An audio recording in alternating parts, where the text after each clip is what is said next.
हामीले 8-10वटा मिनिस्ट्रीहरू प्रेडिक्ट गरेको थियौँ नि। धेरै मिलेन है। मिल्यो पनि।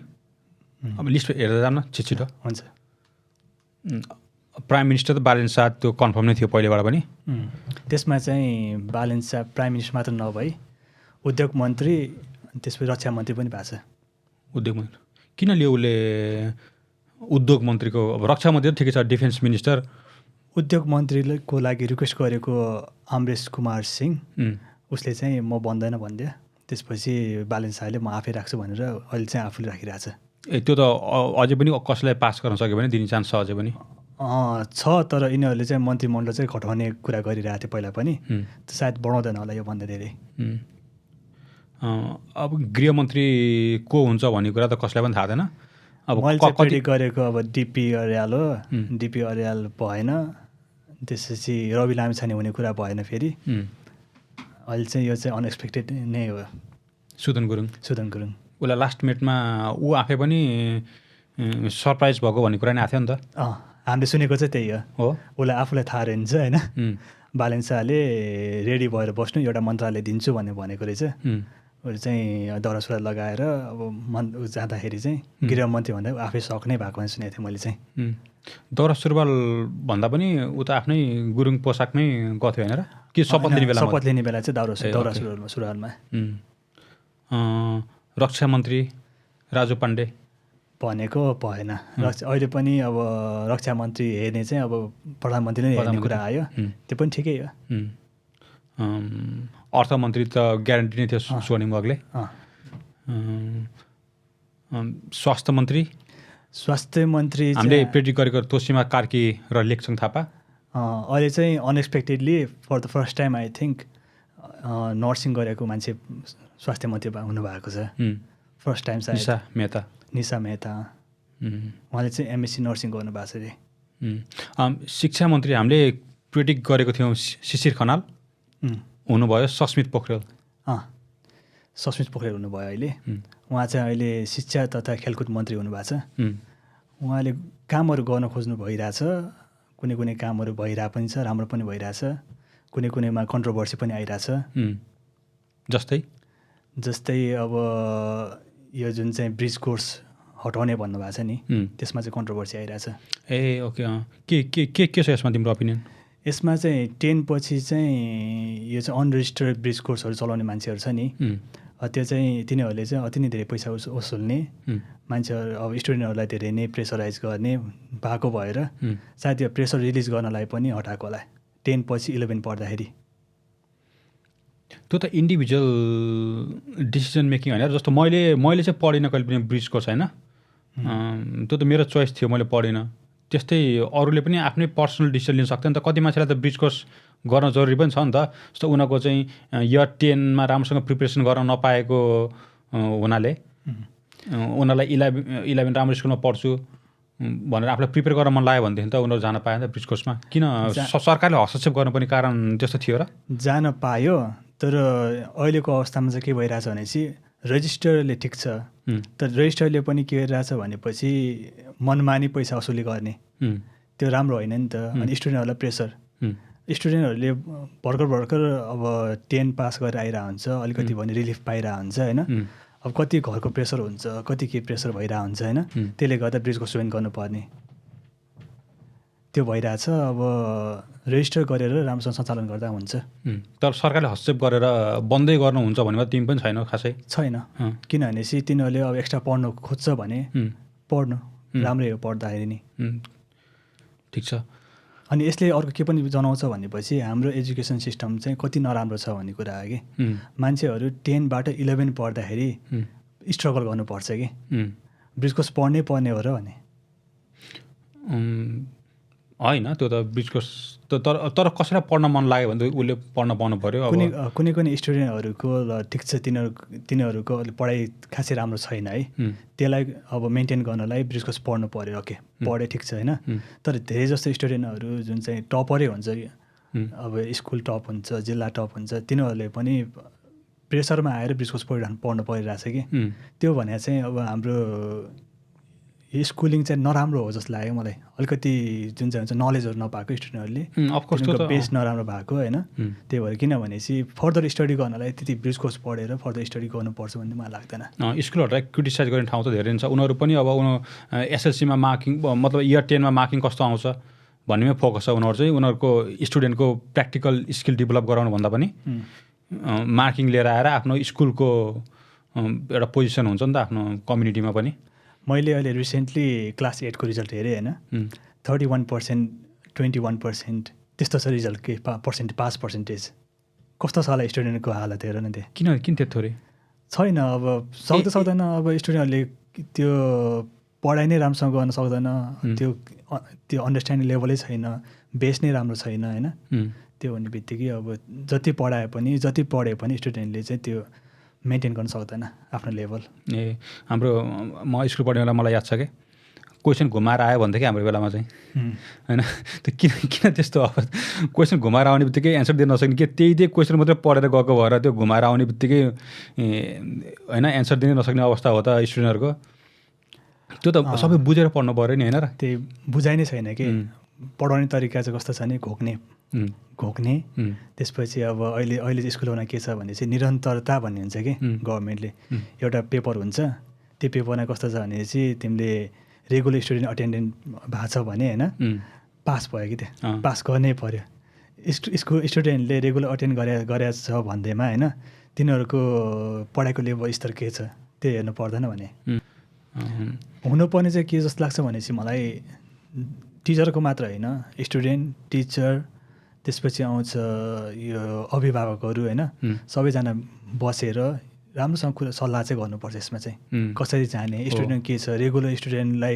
पेरेन्ट्सहरू गएर स्टुडेन्टको कन्डिसन कस्तो छ बुझ्दैन होइन त्यो कुरा पनि हेर्नु पऱ्यो नि त छैन स्टुडेन्ट स्कुल पठायो होइन अहिलेको हाम्रो पेरेन्ट्स नेपालको पेरेन्ट्स स्कुल पठाउँछ तिनीहरू जाने भने एडमिसनको दिनमा जाने त्यसपछि रिजल्ट लिन जाने रिजल्ट लिन जाँदाखेरि रिजल्ट बिग्रियो भने भक्कु गाली गर्ने प्राइभेटहरूले के गर्छ भनेपछि पास गराउँछ मार्क्स राम्रो दिन्छ है स्कुलमा चाहिँ अब अहिले के छ निरन्तरताको कारणले गर्दा होइन पास हुन्छन् बल्ल बल्ल पास भइरहेको हुन्छ होइन जाने मेरो बच्चाको रिजल्ट नराम्रो आयो भने कराउने मात्र के आफ्नो कन्ट्रिब्युसन के छ त्यहाँ पेरेन्ट्सहरूको यसको अब प्यारेन्ट्सहरूले मार्क्स धेरै डिमान्ड गरेको भएर स्कुलहरूले चिटिङ गरेर सिकाउँछ नि त छ धेरै जस्तो स्कुलहरूमा देखिरहेको कुरा त्यो पनि तर हुनुपर्ने चाहिँ अब पेरेन्ट्सको पनि त्यति नै कन्ट्रिब्युट हुनु पऱ्यो टिचरले पनि राम्रोसँग आफूले स्टडी गरेर स्टुडेन्टलाई पढाउनु पऱ्यो होइन किनभने चाहिँ कति टिचरहरू त अब जाने टाइम पास गर्ने मात्र होइन क्लासमा पनि नगइदिने होइन कति टाइम त स्कुल पनि नगइदिने त्यस्तो अवस्था देखिरहेछ ल ठिक छ हामीले चाहिँ स्पोर्ट्स मिनिस्टरको लागि विराज भक्त श्रेष्ठ त्यो टाइम गेस्ट गरेको थियौँ होइन किनभने चाहिँ पहिला स्पोर्ट्स मिनिस्टर विराज भक्त श्रेष्ठ भएको भएर हुन्छ कि भन्ने आश थियो तर अहिले चाहिँ शिक्षा मन्त्रीलाई नै स्पोर्ट्स मिनिस्ट्रीमा राखिदियो शिक्षा मन्त्री ऊर्जा जलस्रोत र सिँचाइ मन्त्री चाहिँ विराज भक्त श्रेष्ठ र स्पोर्ट्स मिनिस्टर सस्मित पोखरेल शिक्षा तथा खेलकुद मन्त्री सस्मित पोखरेल अहिलेको लागि मेरो पर्सनल बुझाइमा दुईवटा एकदम ठुलो मिनिस्ट्री रोज्नु पऱ्यो भनेदेखि चाहिँ म चाहिँ ऊर्जा जलस्रोत र सिँचाइ मन्त्री र अर्थमन्त्रीलाई अब टप 2मा राख्थेँ होला कि मैले चाहिँ किनकि जनताले मागेको भनेको त घर धारामा पानी आइदिएको हुन्थ्यो अरू कुरा मतलब छैन कि खासै होइन अब त्यो अरू कुरा भनेको हुँदै गर्छ एटलिस्ट बेसिक निड त फुलफिल हुनु पऱ्यो नि मान्छेको त्यसमा चाहिँ एउटा शिक्षा र स्वास्थ्य एड गर्दा हाम्रो शिक्षा र स्वास्थ्य शिक्षा पनि त्यो पनि बेसिक निड चाहिँ हो होइन तर जलस्रोत बिजुली जतिको जरुरी जस्तो चाहिँ मेरो पर्सनल ओपिनियनमा मलाई त्यस्तो चाहिँ लाग्दैन है अहिले चाहिँ शिक्षा स्वास्थ्य मैले भन्नुको कारण चाहिँ के हो भनेपछि मान्छेहरू कति गाउँहरूमा होइन शिक्षाको कमीले गर्दा कति अनहाइजेनिक छ होइन कति रोगहरूले ग्रस्त छ होइन शिक्षाले गर्दा स्वास्थ्यले गर्दा अलिकति त्यसमा पनि अलिकति तिनीहरूलाई रिकभर हुन पाउँछ कि त्योबाट ओभरकम हुन पाउँछ कि होइन त्यही भएर शिक्षा स्वास्थ्य भनेको चाहिँ त्यो हो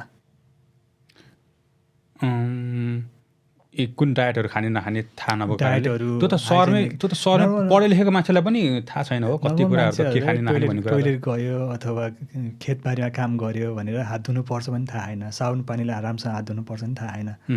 त्यो कुरा त अब तिनीहरूलाई अब शिक्षा नदिकन अथवा स्वास्थ्य कर्मीहरू परिचालित नगरिकन होइन बेसिक मेडिकेसनको एक्सेस नहुँदाखेरि असर पर्न चाहिँ सबैको इम्पोर्टेन्ट रोल छ। अब देश विकासको लागि चाहिँ ऊर्जा मन्त्री।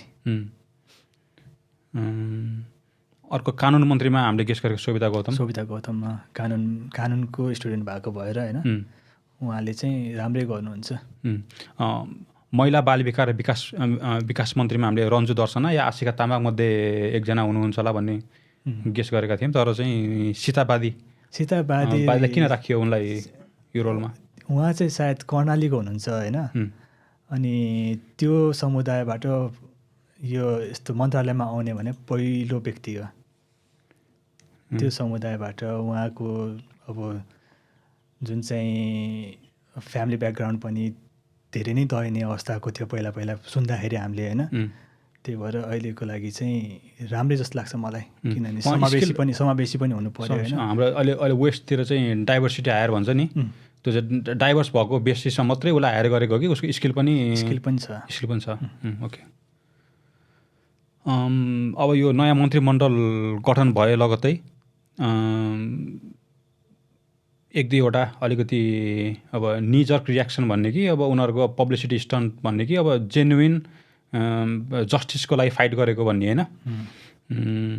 केपी ओलीको अरेस्ट रातारात केपी ओली र रमेश लेखकलाई रातारात समातियो होइन। यो चाहिँ अलिक कन्ट्रोभर्सियल कुरा पनि छ। अब घन्टीलाई भोटै हालेकाहरूले पनि अलिकति प्रक्रिया पुऱ्याएर समातेको भए हुन्थ्यो। केपी ओली भागेर जाने कहीँ पनि होइन। अहिले हतारमा गरेर एक हप्तापछि सर्वोच्चले चाहिँ उसलाई छोडिदियो भन्नुभन्दा बरु प्रक्रिया पुऱ्याएर समातेर मजाले नै गरेको भएदेखि चाहिँ अब सुरुमा त खुसी त भयो सबैजना होइन, तर त्यो जस्टिस त फाइनल फर्म अफ जस्टिस त होइन नि त। त्यो त यस्तो पनि भयो, यो जुन चाहिँ भिक्टिमहरू छ नि उहाँहरूको डिमान्ड उहाँ अहिले पनि रोडमै हुनुहुन्छ। जसले भोग्यो होइन उसले जाने नि त। हामीले त तिनीहरूलाई ल बिचरा मात्र भन्न सक्छौँ कि तिनीहरूले त भोगेको छ नि के भएको छ, कस्तो भइरहेछ होइन, वाट दे वेन्ट थ्रु होइन, अनि के गरिरहेछ अहिले उहाँलाई पनि थाहा छ कि। अनि अहिलेको गभर्मेन्टको एजेन्डा नै एउटा के थियो भनेपछि जेनजे आन्दोलनमा हत्या गरिएको मान्छे यङ्स्टरहरू छ नि तिनीहरूको इन्भेस्टिगेसन गर्ने, अपराधीहरूलाई कानुनको कठघरामा ल्याउने भन्ने थियो होइन। अनि जब गौरीबहादुर कार्कीको जुन चाहिँ प्रतिवेदन सरकारले पायो त्यसको कार्यान्वयन मात्र भनेर भन्छ अहिले होइन। त्यो कन्ट्रोभर्सी हुने त अब यस्तो भइरहेको जे कुरा नै हुन्छ कि। त्यो त गौरीबहादुर कार्की ऊ आफैमा पनि अलिकति बायस्ड, किनकि उसले केपी ओलीलाई नै पहिले दोषी अनुसन्धानभन्दा पहिले नै कारबाही हुनुपर्छ यो मान्छेलाई भनेर उसले भनिसकेको रहेछ होइन। भनेपछि उसको अनुसन्धान नै पुरै बायस्ड पनि हो कि भन्ने प्रश्न उठिरहेछ नि त। यस्तो हुन्छ, हामीले अब स्वतन्त्र आँखाले हेऱ्यो भने होइन के सोच्छौँ भनेपछि देशको सुरक्षा गर्ने, देशको नागरिकको सुरक्षा गर्ने भने चाहिँ हाम्रो प्रधानमन्त्री हुन्छ अथवा गृहमन्त्री हुन्छ। त्यो बेला उहाँले चाल्नुपर्ने कदम राम्रोसँग नचाल्नु भएको हो कि, अथवा त्यो आन्दोलन हुन्छ भने थापै पनि त्यो आन्दोलनलाई अन्डर एस्टिमेट गर्नुभएको हो कि, त्यो कुरा पनि बुझ्न आवश्यक छ नि त। प्रोभोक गरेर माग पनि जेन्युइन थियो नि त। प्रोभोक गरेको छ नि त। आउँदैनन् यिनीहरू 200-400 स्टुडेन्टहरू आउलान् होइन, हाहुर गर्लान् फर्केर जालान्। त्यो मात्र चाहिँ त्यो आन्दोलन भने आन्दोलन हो, त्यसको अनुहार पनि हुँदैन होइन। त्यसको लागि सुरक्षाको व्यवस्था राम्रो हुनु पर्थ्यो, भएन। प्रधानमन्त्री जस्तो पोजिसनमा बसिसकेपछि होइन मैले अन्डर एस्टिमेट मात्रै गरेको भनेर भन्दाखेरि पनि त्यो चाहिँ इट्स नट गुड इनफ होइन। त्यो पोजिसन भनेको सानोतिनो मान्छेले पाउने पोजिसन होइन नि त। अब त्यो उसले अन्डर एस्टिमेट गरेको हुनाले त्यत्रो होइन मान्छेको ज्यान जान्छ भनेदेखि उसले त्यसको अब रेस्पोन्सिबिलिटी लिनु पऱ्यो। त्यसपछि अनि उहाँको प्रतिक्रिया के आएको थियो थाहा छ? जब यो आन्दोलन भयो प्रधानमन्त्रीले राजीनामा दिनुभयो, केही टाइमपछि उहाँ मिडियामा आउनुभयो केपी ओली। उहाँ आउँदाखेरि चाहिँ उहाँले के भन्नुभयो भनेपछि बच्चाहरूले लखेटेको जस्तै गरेँ, म भागिदिएको जस्तै गरेँ। ए उसलाई अझै पनि सिरियस छैन ऊ मान्छे? इज नट सिरियस के। कति मान्छेहरूले के भोगिरहेछ, के भइरहेछ होइन, उसलाई त्यो कुरा रियलाइजेसन पनि छैन कि। त्यो मान्छेलाई के भन्नु अब, अपराधी भन्ने कि प्रधानमन्त्री भन्ने कि एमालेको अध्यक्ष भन्ने कि होइन, अथवा नर्मल मान्छे भन्ने। अब एमालेको सपोर्टरहरूले चाहिँ होइन नेपालमा जुन घटना भयो त्यसलाई बङ्गलादेशको घटनासँग जोडेर पनि कम्पेयर गरिरहेछ नि उनीहरूले। बङ्गलादेशमा यति 100जना मान्छेहरू मऱ्यो, नेपालमा त्यसको कम्पेयरमा केही पनि मरेनन्। अब त्यो हेरिकन केपी ओलीले चाहिँ यसलाई राम्रोसँग ह्यान्डल गरेको भने जस्तो कुरा नि आयो नि त सुरुमा होइन। अब अरू देशसँग दाँच्न पर्छ पनि छैन नि त। अब त्यो चाहिँ त्यो हाउडी त्यो मान्छेको लाइफ कसरी वर्थ उसको कसरी डिफाइन गर्ने होइन। अब 100जना बढी हो कि 50जना बढी हो। म चाहिँ त्यो मान्छेको सोच देख्दै अचम्म लाग्छ कि एकजना मान्छे मर्नु पनि त्यसको लाइफ होइन र भने हो त। एकजना मरोस् या 10जना मरोस् मान्छेको लाइफ नै हो कि, अथवा 100जना मरोस्। हामीले त के हाम्रो देशमा हामीले के सोच्छौँ भनेपछि नर्मल मान्छे जसलाई खाना लगाउनु पनि पुग्दैन त्यसको सुरक्षा हुनु पर्यो, त्यसको लाइफ वर्थ छ। हामी सोच्ने त्यो होइन र अनि त्यस्तो अभिव्यक्ति दिने व्यक्तिलाई हामीले के भन्ने। अब त्यही अब सुदन गुरुङ जुन गृहमन्त्रीको पोजिसनमा उसलाई राखियो होइन, अघि हामीले कुरा गरे जस्तै अब ऊ आफै पनि सरप्राइज थिए अरे। अब त्यो सत्य तथ्य कुरा त अब हामीलाई पनि थाहा छैन कि, थाहा छ त्यही नै हो भएको? हामीले सुन्दाखेरि त्यस्तो लाग्यो पनि थाहा थिएन अरे। म एउटा ओपिनियन सोध्न मन लाग्यो, सुदन गुरुङ मेरो विचारमा पनि होइन अलिक कन्ट्रोभर्सियल पोजिसन नै हो यो चाहिँ। कति मान्छेले प्रेज पनि गरिरहेछन् ऊ हक्की छ अलिकति भनेर होइन। कति मान्छेले चाहिँ अब गृहमन्त्री जस्तो पोजिसन त त्यो हक्कीको भसमा हुँदैन, यो त धेरै फिलोसफिकल पोजिसन पनि हो यो चाहिँ होइन, अलिकति रेस्पोन्सिबिलिटीको पोजिसन पनि हो। फिलोसफिकल किन हो भन्दाखेरि चाहिँ एउटा मलाई इक्जाम्पल दिन मन लाग्यो यहाँ चाहिँ। एउटा बुक छ कि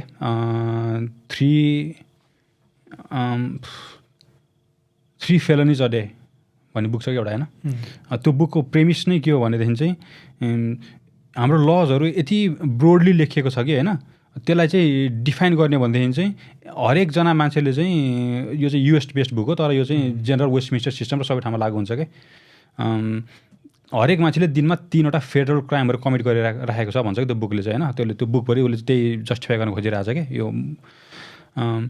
अब हाम्रो यो व्यवस्थाले चाहिँ हरेक मान्छेलाई चाहिँ क्रिमिनल बनाइरहेछ होइन। यदि कानुन बुझेको मान्छेले सबै कानुन बुझ्छ भनेदेखि चाहिँ उसले पनि बुझ्नु पऱ्यो म पनि क्रिमिनल हो, उसले हरेक देशमा त्यो मान्छे क्वालिटी अफ लाइफ नै भएन कि त्यो। यदि if everyone is criminal no one is criminal होइन, if everything is a crime nothing is a crime. सबैजना क्रिमिनल कसलाई जेलमा हाल्नु त नि भनेको त्यो लास्टमा डिसिजन त गृहमन्त्री जस्तोको हातमा जाने भयो नि त होइन। त्यो भनेको त त्यहाँ त्यो पोजिसनमा कस्तो मान्छे हुनुपर्छ भन्ने कुरा त अब हामी यहीँबाट बुझ्न सकिन्छ होइन। अब सुदन गुरुङ के त्यो पोजिसनको लागि सही मान्छे हो त? अहिलेको सिनारियोमा अब एक किसिमको जुन पोलिटिकल माफिया छ जुन हाम्रो 3टा पार्टीहरूले रुल गरिरहेछन् त्यो अब अथोरिटेरियन रुल नै थियो क्या त्यो होइन। देख्दाखेरि मात्रै इलेक्सन भइरहेछ तर घुमिफिरिकन त्यो एउटै मान्छेहरू आइरहेछ नाचिकन। अब त्यो साम्राज्य हटाउनको लागि सुदन गुरुङ जस्तो मान्छे सर्ट टर्मको लागि चाहिँ हक्की मान्छे चाहिन्छ हामीलाई भनेर त्यो बिलिभ गरेर पनि त्यो आफैमा नराम्रो पोजिसन पनि होइन। तर लङ टर्मको लागि के ऊ राम्रै मान्छे हो त? मलाई चाहिँ कति समय बस्छ ठिक? अबको 5 वर्ष सुदन गुरुङ ठिक छ त? यस्तो गर्नुपर्छ, हामीले अहिले नै कुनै एउटा डिसिसनमा पुग्नु भन्दा पनि होइन, हेरौँ 1 महिना हेरौँ 2 महिना हेरौँ 3 महिना हेरौँ होइन, त्यसपछि थाहा हुन्छ नि त उहाँ योग्य मान्छे हो कि होइन। अहिलेसम्म हेर्दाखेरि त योग्य मान्छे हुनुहुन्छ जस्तो लाग्छ। हामीले चाहिँ सुदन गुरुङलाई कहाँबाट हेरिरहेछ भनेपछि जेन आन्दोलनमा पानी बाँड्न गएको, त्यसपछि आएर केही 1-2टा भाषण दियो अनि गृहमन्त्री भयो भने त्यहाँबाट हेरिरहेछ कि। उहाँको ब्याकग्राउन्ड हामीले कसैले हेरेको छैन, ब्याकग्राउन्ड चेक भएको पनि छैन। किनभनेपछि उहाँ चाहिँ हाम्रो नेपालको फाउन्डर सञ्चालक संयोजक भनौँ संयोजक। उहाँले यो भूकम्प जाँदा कति कन्ट्रिब्युट गर्नुभयो, विकट ठाउँमा गएर मान्छेहरूलाई कति रेस्क्यु गर्नुभयो, अथवा यो टर्की भन्ने ठाउँमा भूकम्प जाँदाखेरि पनि उहाँ गएर भोलिन्टियर गर्ने मान्छे उहाँ नै हो कि। 1 करोड कति करोडको सामान लिएर गएर त्यहाँ गएर रेस्क्यु गर्ने मान्छे उहाँ नै हो। अनि यो प्रकोपहरू पर्दाखेरि धेरै कोही पनि पुगिरहेको हुन्न। गभर्मेन्टको त हालत त्यस्तो थियो। के थियो भनेपछि कुनै समयमा जब रमेश लेखकजी गृहमन्त्री हुनुहुन्थ्यो त्यो टाइममा मान्छेहरू एउटा छतमा बसिरहेको थियो, 3जना मान्छे, खोला आइरहेको, ठुलो बाढी आइरहेको थियो होइन। हेलिकप्टरबाट रेस्क्यु गरौँ भन्दाखेरि किन रेस्क्यु गरेन भनेर सोद्धाखेरि भिजिबिलिटी लो थियो अरे। त्यस्तो थियो अभिव्यक्ति हाम्रो गृह मन्त्रालय। अनि अहिले चाहिँ जब सुदन गुरुङ आउनुभयो मन्त्रालयमा, उहाँले फर्स्ट काम के गर्नु भने चाहिँ अब बाढी पहिरो आउने दिन टाइम भयो, प्राकृतिक प्रकोप केन्द्रमा गएर होइन त्यहाँ गएर प्रिपेयर भएर बस्नु। हेलिकप्टर स्ट्यान्ड बाई छ, कुनै पनि मान्छे जोखिममा नपरोस्, कुनै पनि मान्छेहरू मर्न नपरोस् भनेर अलरेडी प्रिपेयर भएर बसिरहेको छ। गृह मन्त्रालयबाट आउने निर्देशन हो त्यो। गृहमन्त्री आफै गएर त्यो इन्स्ट्रक्सन दिइसक्नु भयो कि अहिलेको लागि हुने प्रकोपको लागि नेपाल गभर्मेन्ट प्रिपेयर छ अलरेडी। ओके। अब यही केसमा हाम्रो जुन के थियो उहाँको नाम सागर लम्साल अमेरिकामा उहाँलाई नेपाल पुलिसमा किटाणी नदिए पनि उनलाई चाहिँ 5 दिनको लागि हिरासतमा राखेको रहेछ होइन। त्यो के थियो, सरकारले त्यो गर्न हुने काम हो कि गर्न नहुने काम हो कि? फ्लाइट रिस्क कतिको थियो, नेपाल छोडेर भाग्न सक्ने अवस्था, अथवा जुन क्राइम नेपालमा कमिट नै भएको छैन, यसले त एउटा प्रेसिडेन्ट पनि सेट गर्छ नि त होइन फ्युचर सिमिलर केसहरूको लागि। नेपाल पुलिसले जब एउटा रिपोर्ट सार्वजनिक गर्यो त्यसमा चाहिँ के भनिरहेछ भनेपछि कुनै पनि भाष्य निर्माण गर्नुभन्दा पहिला यसमा चाहिँ के भइरहेछ त्यो बुझ्न जरुरी छ अरे कि। उहाँमा इन्भेस्टिगेसन भइरहेछ, उहाँको कुनै अपराधमा इन्भेस्टिगेसन भइरहेछ। अहिले यो रेप केसमै मात्र नभइकन होइन अरू एब्युज गरेको केसहरू पनि आइरहेछ भने सुनेको थिएँ मैले होइन। त्यो बाहेक अरू पनि त्यो एब्युज गरेको केस भएको भएर हामी इन्भेस्टिगेसन गरिरहेछ।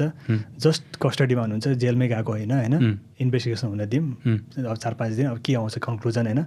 अहिले भर्खर रिसेन्टली न्युज सुन्दाखेरि त अब जुन चाहिँ भिक्टिम हुनुहुन्छ उहाँले चाहिँ युएस पुलिसमा गएर रिपोर्ट गरिसक्नु भयो अरे। ओके ठिक छ। त्यही त यो चाहिँ अब नयाँ सरकार भएको भएर उनीहरूको पब्लिसिटी स्टन्ट पनि हो कि भन्ने कुरा पनि छ नि त मान्छेको मनमा। बाहिरबाट हेर्दाखेरि चाहिँ कस्तो हुन्छ भनेपछि नगर्नुपर्ने, जब जाहेरी दर्ता हुन्छ त्यसपछि गर्दा नि हुन्थ्यो जस्तो फिल भइरहेछ होइन। अब त्यो चाहिँ अब गभर्मेन्टले जानुन्। ओके ठिक छ। त्यो यहाँ यसमा सुदन गुरुङको हात त केही पनि भएन, गृहमन्त्री भए पनि अब पुलिसले इन्डिपेन्डेन्टली गरेको होइन। अब के हो त्यसमा चाहिँ अब हामीलाई थाहा हुने कुरै नै भएन। सोनिम वाग्ले हाम्रो अर्थमन्त्री अहिलेको सबैले एक्सपेक्ट गरेको चाहेको पनि अहिलेको अवस्थामा नेपाललाई अलिकति उकास्न, गरिबीबाट हल्का उकास्न चाहिँ उहाँ चाहिँ योग्य हुनुहुन्छ हामीलाई फिल भइरहेछ।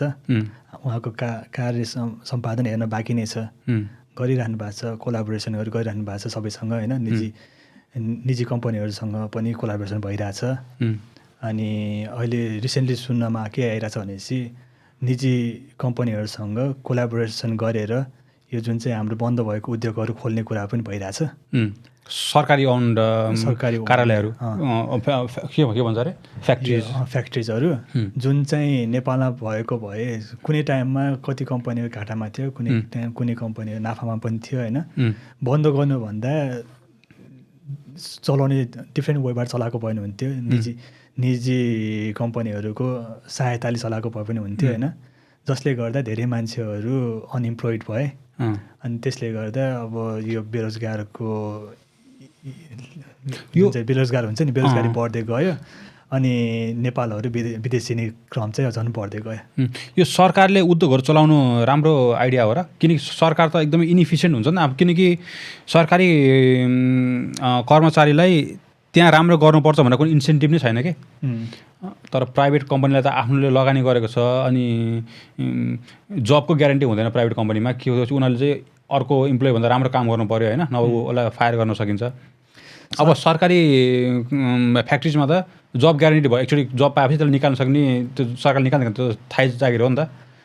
त्यहाँ कम्पिटिसन पनि छैन भित्र अनि कर्मचारीले राम्रोसँग काम पनि गर्दैनन् अनि भोलि कम्पनी घाटामा गयो भने अनि सरकारले सब्सिडाइज गर्नु पऱ्यो, त्यो फाइदा पनि चल्दैन क्या त्यो उद्योगहरू। ठ्याक्कै यो भन्ने बित्तिकै मलाई के याद आयो भनेपछि कुनै कम्पनी बन्द हुनुको रिजन भने चाहिँ त्यो कम्पनीहरूमा कर्मचारी सङ्गठन राजनीतिक राजनीतिक कर्मचारी युनियनहरू युनियन पनि अब राजनीतिको अब जुन चाहिँ यो रेगुलर राजनीति छ नि तिनीहरूको अब ऊ भएको के भन्छ यसलाई कनेक्सन भएको त्यस्तो सङ्गठन भएको भएर त्यसले गर्दा पनि इम्प्याक्ट भएको त्यसमा चाहिँ बन्द हुनुमा एउटा मेन रिजन भने चाहिँ कर्मचारी सङ्गठन हो युनियनहरू हडताल गरिदिने काम नगरिदिने होइन त्यसले गर्दा नि बन्द भएको होइन अर्को चाहिँ यो जुन चाहिँ अब गभर्मेन्टले राम्रोसँग मोनिटर गर्यो भने अहिले देखिरहेछ नि सरकारी अफिसहरूमा गयो भने काम मजाले भइरहेछ यो मोनिटर गर्यो भने रेगुलर मोनिटर गर्न सक्यो भने चाहिँ अब राम्रो यो नेतृत्व गर्ने मेरो बुझाइमा मेरो एक्सपिरियन्समा चाहिँ यो सरकार भन्ने चिज अहिले मैले जुन इक्जाम्पल दिएँ नि होइन त्यहाँ काम गर्ने मान्छेहरू कसैलाई पनि त्यहाँ इन्सेन्टिभ्स केही पनि हुँदैन कि राम्रोसँग काम गर्नुपर्छ भन्ने किनकि थाहै जागिर भयो अनि अस्ट्रेलियामा पनि देखिन्छ त्यो अब एससिकहरू गभर्मेन्ट अफिसमा काम गयो भनेदेखि काम गर्न गाह्रै छ क्या यहाँ पनि के त्यो नेपालको मात्रै कुरा होइन जहाँ पनि सरकारी अफिसको त्यो सरकारको नेचरै त्यही हो कि त्यहाँ चाहिँ कामै हुँदैन कि यहाँ एकदमै गाह्रो हुन्छ काम अनि गभर्मेन्ट वेस्टेज यति धेरै हुन्छ कि त्यो इफिसियन्सी एकदमै लो हुन्छ भनौँ न अब यहाँ नेपालको कम्पेयरमा सपोज अब अरू विकसित देशहरूमा त अलिकति राम्रोसँग काम भइरहेछ होला होइन तर उनीहरूले सरकारले त्यहाँ कति खर्च गरिरहेछ त्यो पनि हेरौँ क्या पहिला उनीहरूले त 10 गुणा 20 गुणा बढी खर्च गरेर त्यहाँ त्यतिको काम चलाउनको लागि त्यो निकै पैसा खर्च हुने ठाउँ हो कि सरकारी कार्यालयहरू चाहिँ अनि एउटा चाहिँ के गर्न सकिन्छ भनेपछि अहिलेको केसमा चाहिँ के भइरहेछ भनेपछि जब यो बालेन सरकार आयो नि त्यसपछि चाहिँ यो सरकारी कर्मचारीहरूले यस्तो लेभलमा काम गरिरहेछ कि होइन तिनीहरू चाहिँ त्यत्तिकै लेभलमा पहिला काम गरेको भए जनताले के दुःख पाउनु पर्थ्यो र भन्ने हुन्छ कि अनि एउटा के गर्न सक्छ रहेछ भनेपछि गभर्मेन्टले तिनीहरूलाई फायर गर्न नसक्ला तर तिनीहरूलाई विकट ठाउँमा गएर सौदा त गर्न सकिन्छ नि त सौदा गर्न त सक्छ नि सक्छ त्यही डरले पनि काम गर्छ यो मान्छेहरू त्यो एउटा नेपालमा चाहिँ त्यो हुनुपर्छ नेपालमा यस्तो विकट ठाउँ छ कि होइन त्यो विकट ठाउँमा मान्छेहरू कोही पनि जान सक्दैन कि जान चाहन्नन् अनि अहिले रिसेन्टली गभर्मेन्टले के प्रतिवेदन निकाल्यो कि जुन चाहिँ मान्छेहरू विकट ठाउँमा अथवा कुनै ठाउँमा त्यहाँ दरबन्दी छ तिनीहरू चाहिँ अब यो सुगम ठाउँमा आफ्नो ठाउँहरूतिर गएर काजमा आएर काम गर्न चलन छ कि तिनीहरूको काज सबै क्यान्सल गर्यो तिनीहरू ठाउँमा गएर काम गर्नु पर्यो काजमा भनेपछि अब कस्तो हुन्छ भनेपछि एकजना कर्मचारी कुनै ठाउँमा काम गरेर आउँछ उसलाई त्यहाँ जानु गाह्रो भयो एउटा फोर्स लगाएर मलाई यो प्रब्लम छ यस्तो छ भनेर आफू निकट घरको वरिपरि सर्दिने त्यो चाहिँ अहिले सबै त्यो खारेज गरिदियो पहिला के थियो भनेपछि राजनीतिक उसको पहुँचको आधारमा होइन राजनीतिक फोर्सको आधारमा तिनीहरू काजमा आउने गर्थ्यो अहिले क्यान्सल गर्दा चाहिँ तिनीहरू त्यो ठाउँमा जानुपर्छ अनि त्यो ठाउँको मान्छेहरूले मेबी धेरै नै चाँडै तिनीहरूले राम्रो स्वास्थ्य पाउँछ होला डक्टरहरू अथवा कुनै स्वास्थ्य कर्मीहरू छ नि तिनीहरू जानुपर्ने भएको छ अहिले ओके यही अब गभर्मेन्ट इफिसियन्सीकै कुरा गर्ने बेलामा अर्को लाइसेन्सहरू पनि 24 घन्टाभित्र अब केही महिनामा गरेपछि हुने रहेछ नि त गर्न सकिन्छ त्यो चाहिँ जान नगरेको हो कि अब उनीहरूको कन्ट्र्याक्ट कोसँग त्यो लाइसेन्स प्रिन्ट गर्नु पनि त्यहाँ त फेरि हानाथाप रहेछ नि त हामी कसले प्रिन्ट गर्ने कुन कम्पनीलाई प्रिन्टिङ गर्न दिने उनीहरूको के डिलिङ छ उनीहरूसँग होइन अन्डर द टेबल त्यसको बेसिसमा निर्णय हुन्थ्यो होला पहिला चाहिँ अब अहिले एटलिस्ट एउटा राम्रो काम यसमा मलाई एउटा कुरा जोड्न मन लाग्यो कि धेरै राम्रो काम जुन यो लाइसेन्सको कुराहरू छ यो चाहिँ कति कुराहरू छ जुन सरकारले हात उठाएर प्राइभेट सेक्टरलाई दिँदाखेरि ठिक हुन्छ कि कति कुराहरू चाहिँ जहाँ सरकारले गरेन सक्ने जस्तो 2 वर्ष लागिरहेको छ अरे कुन ठाउँहरूमा चाहिँ लाइसेन्स आउनको लागि धेरै होइन 2 वर्ष भनेको त त्यो सानोतिनो समय त्यो त सरकारले हात उठाएको हो नि त्यो भनेको त त्यो कामै गर्न नसक्ने हो कि त्यो भनेको चाहिँ यस्तो काम गर्न नसक्ने होइन काम गर्न नचाहेको नसकेको अब त्यो जसरी भए पनि काम नभएपछि त्यो दुवै बाहनाहरू बेकार छन् क्या अहिले चाहिँ अहिले हेर्दाखेरि के भयो भनेपछि 24 आवरमा लाइसेन्सहरू दिन सक्ने अवस्था रहेछ नि त गभर्मेन्ट त सक्दो रहेछ नि त तिनीहरूले त अनि 2 वर्ष 3 वर्ष राख्नु भने त त्यो के हो काम गर्न नगरे त्यही भन्छ नि एउटा नेपालमा एउटा उखान छ कि सरकारी काम कहिले जाला घाम भन्छ त्यही नै भयो कि कहिले पनि काम नहुने जब कर्मचारी अब आनन्द रिल्याक्स गरेर होइन जब जाँगर लाग्छ तिनीहरूलाई काम गरिदिने त्यो काम गरेको मलाई लाग्छ त्यो सरकार कर्मचारीको लागि पनि राम्रो हो कि एउटा सेटिस्फ्याक्सन त आओस् न एटलिस्ट काम गर्न गइसकेपछि मैले आज यति काम गरेँ भनेर होइन त्यो कामै नगरिकन फर्किँदाखेरि रातमा कसरी निन्दा लाग्छ भनेको कि मलाई त काम किन नभएको होला के लाग्छ तिमीलाई काम किन अब उनीहरूको इन्कम बढाउन लागि घुसबाट कहीँ त्यो एउटा हुनसक्छ होइन, किनकि पैसा नदेशमा काम नगराउने, झुलाइदिने, मेरो काम चाँडो गरिदियो भनेर जसले पैसा दियो उसको मात्रै काम गराउने पहिला बिचौलियाहरू ठन्नै। यातायात कार्यालयमा त बिचौलियाहरू त कति के तिनीहरूलाई अब कोही मान्छेले समाउनु सक्यो भने ओके यति पैसा दिन्छु म, यो काम गरिदियो भने त्यो काम उतिखेर हुन्छ कि 5-10 मिनटमै हुन्छ। ल ठिक छ, त्यो चाहिँ अब त्यो त अहिले सरकारले अहिलेको सरकार राम्रो भएर काम गर्यो होइन, तर अहिलेको सरकारले अब फेरि स्वर्णिम वागले आफैले पनि उनीहरूले भनिरहेको छ कि हामी चाहिँ यहाँ काम गर्न आएको होइन कि हामीबाट सिस्टम बसाल्न आएको भनेर उनीहरूले भनिरहेको छ उनीहरूले। त्यो राम्रो कुरा चाहिँ हो हुन चाहिँ मेरो विचारमा। अब सिस्टमै बसाल्ने हो भनेदेखि चाहिँ मलाई एउटा सजेसन गर्न मन लाग्यो कि यो जुन यो लाइसेन्सको बारेमा होइन, मैले दिमागमा पहिलेदेखि आइरहेको थिएँ कि, अनि मैले चाहिँ यो चाहिँ अब त्यही अब सरकारबाट रेस्पोन्सिबिलिटी हटाएर प्राइभेट सेक्टरतिर रेस्पोन्सिबिलिटी सार्ने, ताकि हरेक प्रोसेसहरू चाहिँ इफिसियन्ट हुन् भन्ने हिसाबले। त्यस्तो छ म यो कर सकिहाल्छु है। जुन लाइसेन्सको टेस्टिङ सिस्टम छ त्यो चाहिँ सबै प्राइभेट कम्पनीलाई जिम्मा दिने क्या होइन, जुन ड्राइभिङ स्कुलहरू छ उनीहरूलाई जिम्मा दिने, अनि त्यो लाइसेन्स पनि उनीहरूले इस्यु गर्न पाओस् क्या, सरकारसँग हात थाप्न नपरोस्। तर उनीहरूले लाइसेन्स इस्यु गर्नुभन्दा अगाडि चाहिँ उनीहरूले चाहिँ त्यो मान्छेले रियल रोडमा 15 मिनट जस्तो 15 देखि 20 मिनट ड्राइभ गरेको भिडियो चाहिँ फेसबुक अथवा युट्युबमा चाहिँ उनीहरूले अपलोड गरेर छोडिदिने। अब अथवा उनीहरूको आफ्नै गभर्मेन्टकै कुनै वेबसाइटहरू हुनसक्छ, त्यहाँ चाहिँ हरेक मान्छेले स्क्रुटिनाइज गर्न मिलोस् त्यो पास भएको मान्छेलाई। अब फेल भएको भिडियोहरू हाल्नु परेन, यदि कोही पास भएको छ भने उसको भिडियो कोही पनि मान्छेले त्यो फेसबुकमा अथवा उनीहरूको अफिसियल वेबसाइट जहाँ छ त्यहाँ गएर त्यो भिडियो हेरेर अनि एनालाइज गर्न पाओस् कि होइन, उसले चाहिँ सबै इन्डिकेटरहरू गरेन यताउता सबै कुराहरू, अनि त्यति भएपछि उनीहरूले प्रिन्ट गरेर तुरन्तै दिए भयो। त्यो सरकारसँग डेट पनि लिनु परेन, केही गर्नु परेन। त्यो भएपछि सबै प्राइभेट कम्पनीले म पहिला दिन्छु लाइसेन्स भनेर जान्छ क्या त्यहाँ चाहिँ होइन। मेरो बुझाइमा चाहिँ त्यस्तो लाग्छ कि अहिले एउटा मेन चाहिएको भने के छ भनेपछि प्राइभेट कम्पनीहरूले सरकारको ट्रस्ट गेन गर्नुपर्ने आवश्यक छ अहिले। अनि अर्को चाहिँ नीतिहरू छ होइन, प्राइभेट सेक्टरले सरकारको ट्रस्ट गेन गर्ने होइन, प्राइभेट सेक्टरले जनताको ट्रस्ट गेन गर्नु पऱ्यो नि त, जनता सरकार होइन। अनि अर्को चाहिँ के छ भनेपछि यो जुन चाहिँ यो नेपालको संविधानमा यति धेरै नीतिहरू यताउता के छ अरे होइन, त्यो नीति पास गरेर जान पनि गाह्रो छ अरे कि, त्यही भएर त्यो कतिपय नीतिहरू खारेज गरिरहेछ नि त, जुन चाहिँ चाहिँदैन, जस्तै काम चाहिँ विलम्ब गराउँछ होइन, त्यो नीतिहरू खारेज गरेर गभर्मेन्टहरू अगाडि बढ्छ भनिरहेछ। वेट गरौँ 10 दिन त भइरहेछ अहिले होइन, 10 दिन भइरहेछ। अब 10 दिनमै काया पलेर परत त हुँदैन। अब अर्को जुन यो स्कुल वर्षैपछि भर्ना गराउनु नपर्ने यो फीहरू हटाउने, भर्ना त गर्नु पऱ्यो तर भर्ना फीहरू हटाउने डिसिजन लियो जुन सरकारले, के छ यसमा तिम्रो भनाइ? एकचोटि फी पे गरेपछि कन्टिन्युसली अर्को क्लासमा जाँदा पे गर्न नपर्ने भनिरहेछ होइन। त्यो त राम्रै हो नि, गभर्मेन्ट स्कुलहरूलाई गभर्मेन्टले अनुदान दिइरहेछ होइन, तिनीहरूलाई पैसा उठाउनु पर्ने आवश्यक के छ र? सर त्यो पैसा उठाएर उनीहरूले कर्मचारीलाई दिने त होइन, त्यो स्कुलमै खर्च हुन्छ नि त, स्कुलकै पूर्वाधार विकासको लागि खर्च हुन्छ। गभर्मेन्टले पे गरिरहेछ त्यसको लागि। सबै स्कुललाई इक्वल फन्डिङ आउँछ र आउँदैन नि त? जान्छ, स्कुलको जुन चाहिँ स्टुडेन्टहरूको क्यापेसिटी हेरेर होइन, स्टुडेन्टहरू कति छन् त्यो हेरेर, टिचरहरू कति छ त्यो हेरेर होइन गइरहेछ।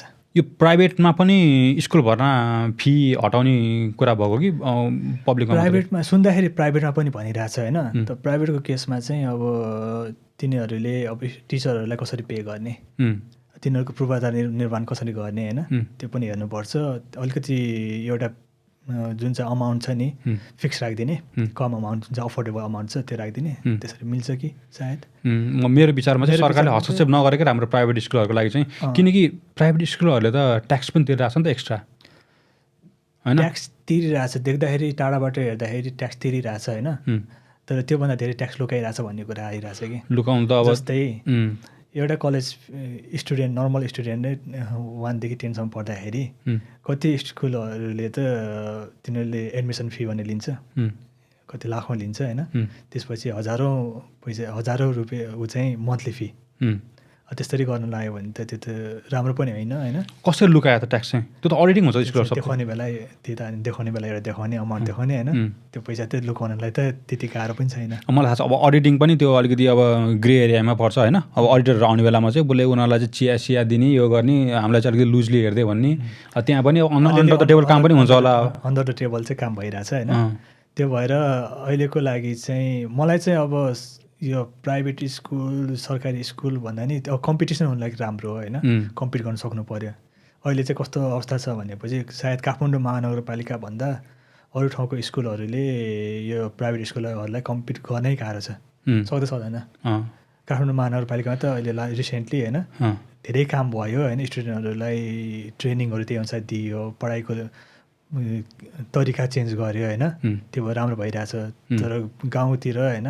स्कुलहरूमा नामको मात्र स्कुल छ कुनै कुनै ठाउँमा त स्कुल पनि छैन कि छाप्रो त्यो छाप्रोमा अगाडि पढाउने टिचर इफ टिचर के अरे ऊ छ भने होइन खाली छ भने पढाइदिने नत्र नि त्यो पनि टिचर पनि नआइदिने टाइममा गाउँको स्टुडेन्टहरूसँग प्र्याक्टिकल स्किल बढी हुन्छ नि फेरि प्र्याक्टिकल स्किल स्टुडेन्टहरूसँग कि त्यो उनीहरूको घरमै बढी कामहरू गर्ने भएको भएर अब सहरको स्टुडेन्टहरू उनीहरूलाई पढाइ मात्रै छ रमाइलो गर्ने घुम्ने अब फाइनेन्सियली पनि उनीहरू अलिकति वेल अफ नै हुन्छ सिटीको बच्चाहरू त्यस्तै भएर अहिले चाहिँ यो काठमाडौँ महानगरपालिकाले सिप मेला भन्ने लगाइरहेछ टाइममा सिप मेला भन्ने चलाइरहेछ त्यसमा चाहिँ स्किल मान्छेहरू होइन कुनै ठाउँमा स्किल भएको मान्छेहरू आउँछ तिनीहरूले स्टुडेन्टको जुन चाहिँ इच्छाअनुसार तिनीहरूलाई ट्रेनिङ दिइरहेछ टाइममा हुन्छ त्यो अर्को नयाँ पोलिसी आएको छ 2 दिन विकेन्ड अफ दिने रे नयाँ सरकारले यो त अहिले तेलको अभावले गर्दाखेरि होला होइन तर नेपालमा त्यस्तो तेलको अभावले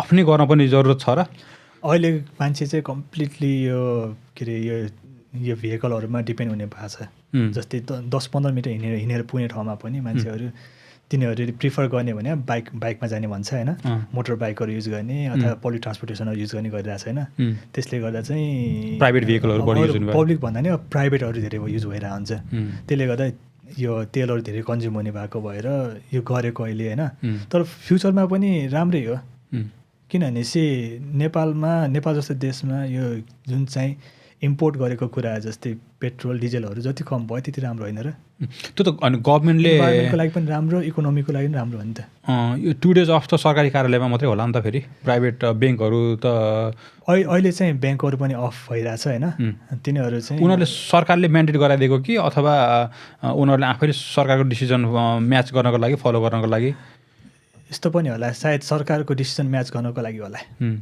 किनभने तिनीहरूले सरकारी अफिसहरू बन्द गर्ने भने स्कुल बन्द गर्ने भने स्कुलहरू पनि बन्द 2 दिन स्कुल बन्द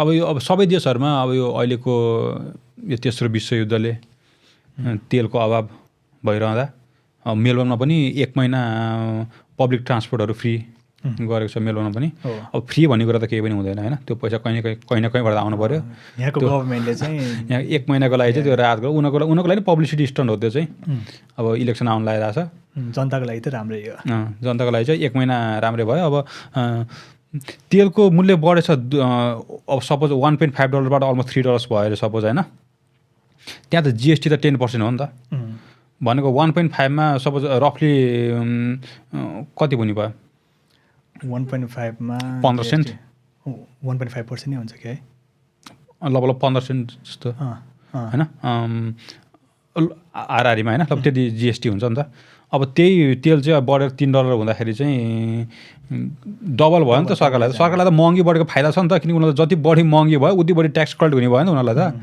अनि भन्दाखेरि चाहिँ ल तिमीहरूलाई हामीले चाहिँ ट्याक्स छुट दियौँ भन्छ होइन त्यो के को छुट दिनु तिमीले त अलिक डबल कमाइरहेको थिएछ होइन महँगीले गर्दाखेरि त्यही पैसा घटेको त हो नि हामीले फ्रीमा दिएको त होइन उनीहरूले त हामीले त ट्याक्स अझै पनि उति तिरिरहेको छौँ नि त अनि एक्साइज ड्युटी पनि घटाइरहेको छ उनीहरूले अहिले घटाउनु त होइन अब ठिकै छ त्यो अब त्यो हाम्रै पैसा हामीलाई दिँदामा तिनीहरूले उनीलाई कुनै हामीले सुविधा दिए जस्तो गर्नु परेन कि त्यो त हाम्रै पैसा हो नि त हामीले ट्याक्स तिरेको पैसा हो होइन हामीलाई दिनु पर्दैन मात्रै भनेको नि त उनीहरूले नेपालमा चाहिँ यो गभर्मेन्टले रिसेन्टको यो सिनारियो हेर्दाखेरि जुन चाहिँ अहिले इम्पोर्ट हुने यो पेट्रोलियम पदार्थहरू छ नि त्यसमा चाहिँ 50% यो भ्याट चाहिँ कम गर्ने भनेको छ नेपालमा पनि त्यसले गर्दा अलिकति मान्छेहरू राहत भ्याट र नेपालमा भ्याट भन्छ यहाँ चाहिँ जिएसटी होइन अब उस्तै हो त्यो चाहिँ भ्यालु एडेड ट्याक्स होइन त्यो पर्सेन्टको बेसिसमा जान्छ नि कति 13% छ क्या भ्याट नेपालमा खै अब हेरेर छ मेरो विचारमा त्यो पनि हेरेर आइटम हेरेर छ अब हर्क साम्पाङ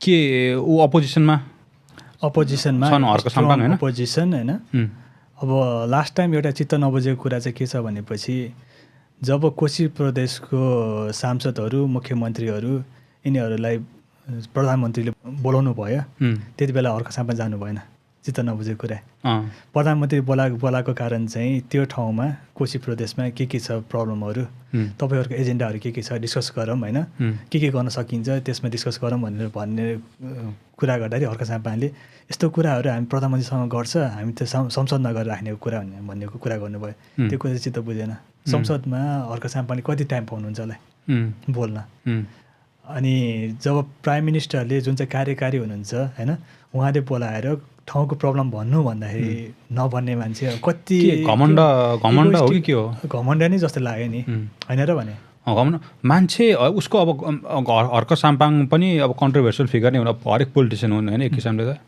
तर हर्क साम्पाङ चाहिँ अलिकति बढी नै कन्ट्रोभर्सियल जस्तो लाग्छ मलाई चाहिँ उनलाई मन पराउने मान्छेहरू एकदमै मन पराउने पनि छन् होइन उसको अब नेगेटिभ कुराहरू सुन्नै नसक्ने अब उसलाई अब hate could be heavy word तर हेट गर्ने मान्छेहरू पनि छन् हामीले चाहिँ के खोजेको भनेपछि हर्क साम्पाङ जस्तो मान्छे जुन चाहिँ अलरेडी मेयर भएर बस्नुभयो त्यो ठाउँको समस्याहरू त उहाँलाई धेरै थाहा होला नि त गएर त्यो समस्याहरू प्राइम मिनिस्टरको अगाडि राख्नलाई उहाँलाई के भएको थियो के आपत्ति उहाँले चाहिँ संसदमा गएर राख्छु भन्नुभयो होइन संसदमा किन कुर्नु पर्यो संसदलाई बोलाछ अपर्च्युनिटी किन वेस्ट गर्ने होइन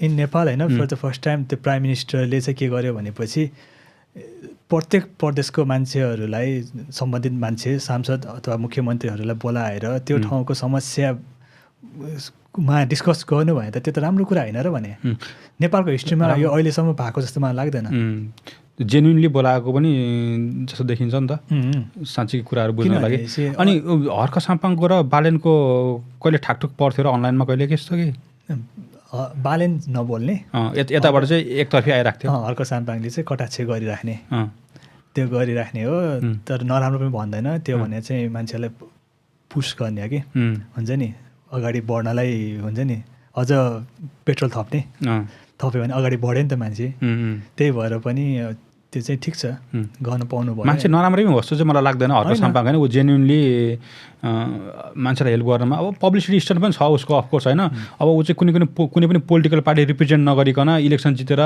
धरानको मेयर हुनु भनेको सानोतिनो कुरा पनि होइन त्यसको लागि पनि स्किल चाहिन्छ होइन अब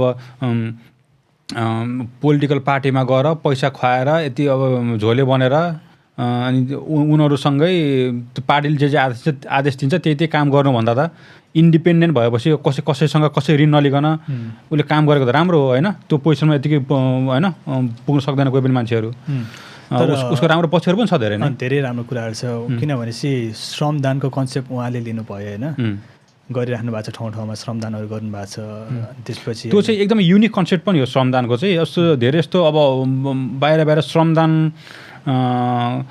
को फिलोसफीलाई अगाडि बढाउन चाहिँ उनीहरू एनजिओ खोलेर होइन नन प्रफिट अर्गनाइजेसनहरूको थ्रुबाट गरिन्छ होइन उनी चाहिँ गभर्मेन्टमै बसेर पनि एउटा श्रमदान त्यो ल्याउन सक्नु त्यो राम्रै कुरा हो होइन गरिरहनु भएको छ राम्रो गरिरहनु भएको छ कुनै कुराहरू अलिकति चित्त नबुझ्ने कुराहरू पनि छ होइन जस्तै अब श्रमदान गर्नुपर्ने ठाउँमा गर्दा राम्रो होइन जुनमा गभर्मेन्टको सहयोगले काम गर्न सकिन्छ जुन चाहिँ चाँडै गर्न सकिन्छ छरितो गर्न सकिन्छ राम्रो गर्न सकिन्छ भने त्यो गर्नु पनि राम्रो हुन्छ जस्तो लाग्छ होइन जस्तै अब कोशीको पानी ल्याएर धरानमा गएर डिस्ट्रिब्युट गर्ने भने राम्रो कन्सेप्ट हो कि तर त्यसमा चाहिँ के भयो भनेपछि जब यो कार्यपालिका हुन्छ नि यो उसमा के अरे यो मेयर अफिसमा कार्यपालिकाले उहाँलाई सजेसन के गर्नुभयो भनेपछि प्रदेश सरकारबाट लोन लोन लिएर त्यो चाहिँ अब एडभान्स टेक्नोलोजीहरू चाहिन्छ त्यो पानीहरू ल्याउनलाई लिफ्टिङ गरेर ल्याउनुपर्छ होइन त्यो गरौँ बिस्तारै लोन पे अप पनि गर्न सकिन्छ त्यो पानी बेचे अब मान्छेहरूले त फ्रीमा पाउने होइन त्यो पानी लोन कहाँबाट ल्याउने रे प्रदेश सरकारबाट लोन लिएर त्यो काम गरेर होइन मान्छेहरूलाई पानी डिस्ट्रिब्युट गरौँ भन्दाखेरि कहाँ लोन लिने भने त हुँदैन भन्ने कुरा गर्नु भएन जहिले पनि लोन भनेको कुरा जहिले पनि नराम्रो हुँदैन त्यो लोन चाहिँ कसरी युज हुन्छ भन्ने कुरा प्रिभियस गभर्मेन्टले के गर्यो भनेपछि लोन लियो, इन्टरनेसनल लोनहरू लियो। त्यहाँ चाहिँ कस्तो भयो भनेपछि त्यो लोनहरू चाहिँ युज हुने भने चाहिँ जुन चाहिँ अनप्रोडक्टिभ थिङमा युज भयो कि। जस्तै अब गभर्मेन्टले यो बजेट सकाउनलाई के गर्यो भनेपछि रोल्पा भने कस्तो ठाउँ भनेपछि रोल्पा डाँडा हो कि, डाँडामा गएर भ्यू टावर बनाइदिएको छ। अनि त्यसपछि झापामा गएर भ्यू टावर बनाइदिइरहेछन्। मन्त्रीहरूले प्रधानमन्त्रीहरूले आफ्नो आफ्नो पब्लिसिटीको लागि भर्खर के सुन्यो भनेपछि यदि त्यो भ्यू टावर बनाउने पैसा यो कुनै उद्योगमा लगाइदिएको भए त्यो उद्योग सञ्चालन हुन्थ्यो अरे, मजाले सञ्चालन हुन्थ्यो अरे कि। त्यो वेस्ट होइन भने डाँडामा गएर डाँडाले अलरेडी सिन देखिन्छ होइन, ल्यान्डस्केपबाट इजिली देखिन्छ। त्यो लोन नै युज गरेको पैसा हो कि अथवा सरकारकै पैसा हो? त्यो चाहिँ सरकारको म्याक्सिमम यस्तो हुन्छ, बजेट लोन आएपछि गाभ्यो नि त, गाभ्यो एउटामा मिक्स भयो होइन। त्यो त अब लोनै भयो नि त, जे भयो नि। अब त्यो यसमा एउटा प्रब्लम भन्ने के भन्ने, अब सपोज वर्ल्ड ब्याङ्कबाट लोन लियो नेपालले, अनि अब यस्तै काम गरेपछि चाहिँ उनीहरूलाई बाहना हुन्छ कि तिमीहरू चाहिँ हाम्रो लोन चाहिँ तिमीहरूले हामीले भनेको ठाउँमा खर्च गर्नेछु भनेदेखि तिमीहरूलाई हामी लोन दिन्न भनेर उनीहरूले अब डिक्टेट गर्छ नेपालको पोलिसी होइन। अनि अब त्यो त नेपालको इकोनोमिक पोलिसी त बाहिरको ब्याङ्कले डिक्टेट गर्यो नि त, त्यो त राम्रो भएन नि त। हामी केमा खर्च गर्ने भनेको त हामीले डिसाइड गर्न पाउनु पर्ने हो। अनि अर्को चाहिँ के हुन्छ भने चाहिँ जब लोन लियो भने त्यो कुरा चाहिँ त्यो इन्भेस्ट गरेपछि त्योबाट इन्भेस्टमेन्ट रिटर्न हुनु पऱ्यो कि, त्यस्तो ठाउँमा लोन लगाउँ भन्ने कुरा हो कि। जस्तै पोखरातिर एयरपोर्ट बन्यो, अनि एयरपोर्ट बन्दाखेरि के भयो भनेपछि त्यो एयरपोर्टलाई 12-13 अरब हो कि कति अरब खरब के हो होइन लाग्यो अरे होइन। त्योभन्दा डबल अमाउन्ट चाहिँ करप्सन भएको अरे कि, लोन चाइनाबाट लिएको लोन त्योभन्दा डबल अमाउन्ट के हुन्छ नि। ल 10 करोड छ भने 1 करोड करप्सन भएको, त्यो अन्डरस्ट्यान्डेबल होइन। अब 10 करोड छ भने होइन 12 करोड करप्सन भने के हो? त्यो धेरै हो नि, पराकाष्ठ होइन त करप्सनको। त्यही त, अब करप्सनको कुरा जति गरे पनि त्यस्तै हो। नेपाल जस्तो देशमा चाहिँ करप्सन भने चाहिँ धेरै नै ठुलो क्राइम जस्तो लाग्छ मलाई। मेरो चाहिँ करप्सनको बुझाइ के छ भने करप्सन चाहिँ सरकारले सल्भ गर्न सक्ने कुरा होइन, किनकि नेपालमा करप्सनको नियम नभएको हो र। नियम छ नि त होइन, त्यो पेपरमा लेख्दैमा त्यो नियम कार्यान्वयन हुन्छ भने छैन नि त। त्यो त होइन इलिगल भनेर लेखिरहेको छ नि जसुकै। यस्तो अब त्यो कुरामा चाहिँ कस्तो हुन्छ भनेपछि गभर्मेन्ट बडीले नै करप्सन गर्न सुरु गर्यो भने चाहिँ करप्सन मिटिगेट गर्न सकिँदैन, तर गभर्मेन्ट बडीले नियमन गर्न गर्यो भने चाहिँ करप्सन इजिली मिटिगेट हुने रहेछ। जस्तै अब पहिला करप्सन हुने कारण चाहिँ के थियो भनेपछि पोलिटिकल पार्टिजहरू, मिनिस्ट्रीहरू सबै मिनिस्ट्री अथवा यो सेक्रेटरी सबै जुन चाहिँ गभर्मेन्ट बडिजहरू छ नि तिनीहरू नै करप्सनमा इन्भल्भ हुने भए, चाहेर अथवा नचाहेर। त्यसले गर्दा चाहिँ करप्सन बढ्दै गएको। करप्सन गर्ने मान्छेलाई पनि होइन मैले आम लुकिङ आफ्टर हिम होइन, किन म डराउनु पऱ्यो होइन र, त्यस्तो अवस्था थियो। आफ्नै मान्छे जहाँ पनि आफ्नो मान्छे। अनि त्यो भएपछि त्यसरी हुँदाखेरि चाहिँ करप्सन गभर्मेन्ट बडीले अब नियमन भए पनि अब त्यो लागू भएन करप्सनको रुलहरू होइन। अहिलेको अवस्थामा के छ भनेपछि कसैलाई लेनादेना केही पनि छैन। जुन चाहिँ अब बिचौलियाहरूलाई हटाउनु कुरा आयो होइन, डिजिटलाइजेसनको कुरा आयो होइन, अनि एभ्री कुराहरू ट्र्याकिङ गर्ने भन्ने कुरा सिस्टम आयो नि। ट्रान्सपेरेन्सी हुनु पऱ्यो, ट्रान्सपेरेन्सी कुरा आएको छ। अनि एउटा फाइल एउटा अफिसमा गयो भने त्यसको काम कतिसम्म भइरहेको छ ट्र्याक गर्ने, त्यो ट्र्याक चाहिँ कसले गर्छ भनेपछि हेडले गर्छ, हाकिमले गर्छ, त्यो बसले गर्छ त्यसको। अनि त्यो टाइममा भएन भने किन भएन इन्क्वायरी गर्न सक्यो त्यहाँ। यदि त्यो नियम राम्रोसँग त्यो बसले गरेको छैन भनेपछि त्यो हाकिमलाई चाहिँ कारवाही गर्ने।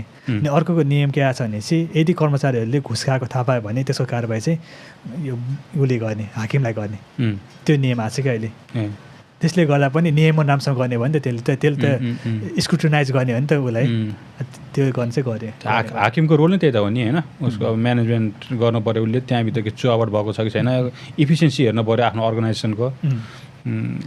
यो कुरा चाहिँ मलाई मन परेको, हाकिमले रेस्पोन्सिबिलिटी लिनु पऱ्यो नि त।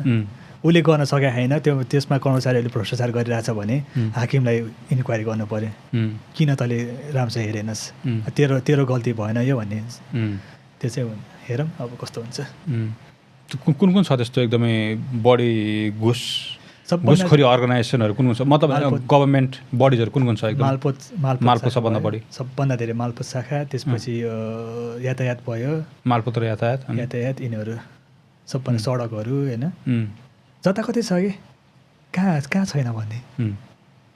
जस्तै अब एउटा मलाई याद छ कि यो जुन चाहिँ श्रमिकहरू हुन्छ नि विदेशी रोजगारमा जाने श्रमिकहरू तिनीहरूले एउटा श्रमको पेपर बनाउनु पर्छ कि त्यो पेपर बनाउँदाखेरि जुन चाहिँ 5-10 मिनटमा कम्प्लिट हुने पेपर होइन कस्तोसम्म हुन्थ्यो भनेपछि हाकिमलाई दियो पेपर बुझायो डकुमेन्टहरू बुझायो उसले हाकिमले चाहिँ केमा प्रब्लम हो के छ किन भएन भनेर नभनिदिने कि अनि त्यो काम पुरा हुनलाई एउटा बिचौलियालाई 8-10 हजार दिनु होइन 8-10 हजार दियो भने त्यो तपाईँको घर पुग्दासम्म काम भइसकेको हुन्छ।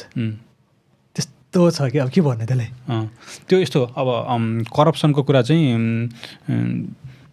अस्ट्रेलियामा the freedom of information act pass भयो 1982 मा होइन। त्यो भनेको ट्रान्सपेरेन्सी एक्ट जस्तै हो क्या। भनेको यदि जनतालाई केही कुरा गभर्मेन्टले भित्र के काम गरिरहेछ थाहा पाउनु पऱ्यो भने चाहिँ त्यो एक्टको थ्रुबाट कुनै पनि डकुमेन्ट रिक्वेस्ट गर्न सकिन्छ क्या। त्यो भनेको ट्रान्सपेरेन्सी हो नि त। अनि जुनसुकै सरकार आउने बेलामा पनि उनीहरूले चाहिँ त्यसलाई दबाउन मात्रै खोज्छन् कि जहिले पनि। किनकि आफ्नो कामहरू उनीहरूलाई सबभन्दा ठुलो खतरा भनेको नै आफूले गरेको काम जनताले थाहा पायो भनेदेखि नि उनीहरूलाई सबभन्दा ठुलो खतरा भयो है। त्यो ट्रान्सपेरेन्सीमै बढी फोकस गर्नुपर्छ जस्तो लाग्छ कि मलाई पनि। गभर्मेन्टले भन्दाखेरि पनि अस्ति मन्त्रीमण्डलको मिटिङ हुँदाखेरि जब प्रवक्ताले भन्नुभयो हाम्रो मेन फोकस नै हाम्रो ट्रान्सपेरेन्सीमा हुन्छ भन्दाखेरि हेरौँ अब भइरहेछ। अहिले यो सरकार गठन भएको 10 दिन भएको छ होइन कति काम कस्तो मजाले भइरहेछ कि।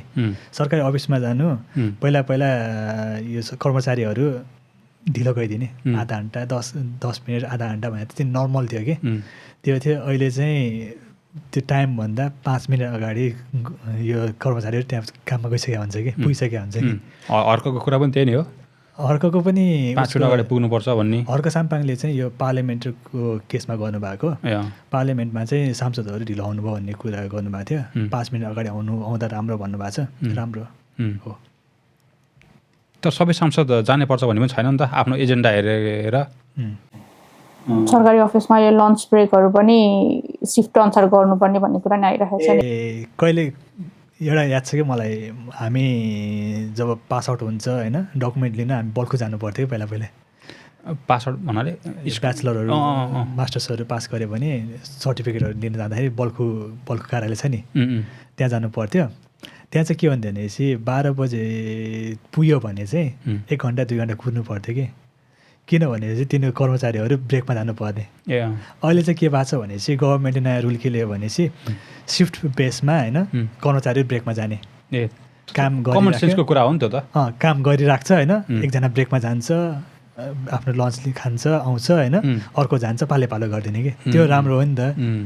कति गाह्रो थियो भने चाहिँ 1 घन्टा वेस्ट हुन्थ्यो कि त्यहाँ हाम्रो ब्रेक थियो नि। मान्छे बिहान 10 बजे गयो भने काम कम्प्लिट हुने भने 2, 3, 4 बज्छ कि।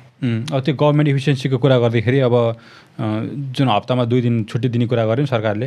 हामीले अघि कुरा गरेको थियौँ नि पहिला सरकारले छुट्टी दिँदाखेरि पनि होइन हामीलाई छुट्टी चाहिँदैन भनेर कर्मचारीहरू आफै गयो कि मान्छेहरूबाट विरोध भयो अरे। कर्मचारीहरूबाट पनि आयो त्यो अन्डरस्ट्यान्डेबल किनभनेपछि अब कति कुराहरू अन्डर द टेबल हुन्छ भन्ने अब कुरा निस्किरहेछ होइन। उनीहरूको इन्कम कम हुने भएको हुनाले अब चाहिँ के हुन्छ भनेपछि यदि कर्मचारीहरूले यस्तै तरिकाले काम गर्यो भने चाहिँ I think they would be more than happy कि 2 दिन बिदा लिन चाहिँ धेरै ह्याप्पी हुन्छ। किनभने चाहिँ मान्छेको इन्कम त्यति नै हो मेन्टल हेल्थको लागि पनि होइन जेको लागि पनि 2 दिन अफ चाहिँ राम्रै जस्तो लाग्छ मलाई साइन्टिफिक जस्तो लाग्छ। अनि फ्राइडेको हाफ डे चाहिँ के गरिदियो झटाइदिने होइन फ्राइडे पुरा गरिदिने त्यो कम्प्लिटली त्यो आवर बेसमा चाहिँ इक्वलै हुन्छ कि। इन्टरनेसनल स्ट्यान्डर्ड भन्ने कि इन्टरनेसनल प्र्याक्टिससँग म्याच भयो। अब राम्रो नराम्रो त त्यो अब डिबेटेबल अझै पनि होइन। मलाई चाहिँ के लाग्छ भनेपछि 2 दिन बिदा लियो भने चाहिँ एटलिस्ट मान्छेहरू बर्डन हुन्छ मेन्टल बर्डनहरू हुन्छ होइन। अब हेल्थ इस्युहरू हुन्छ कति हेल्थ आइरहन्छ। हेल्थ स्टार्ट हुने भनेर मेन्टल हेल्थबाट हो कि जे पनि फिजिकल हेल्थ भनेर चाहिँ मेन्टलबाट सुरु हुन्छ। अनि तिनीहरूले टाइम पाउँछ कि तिनीहरूले spend some time with their family पनि भयो होइन।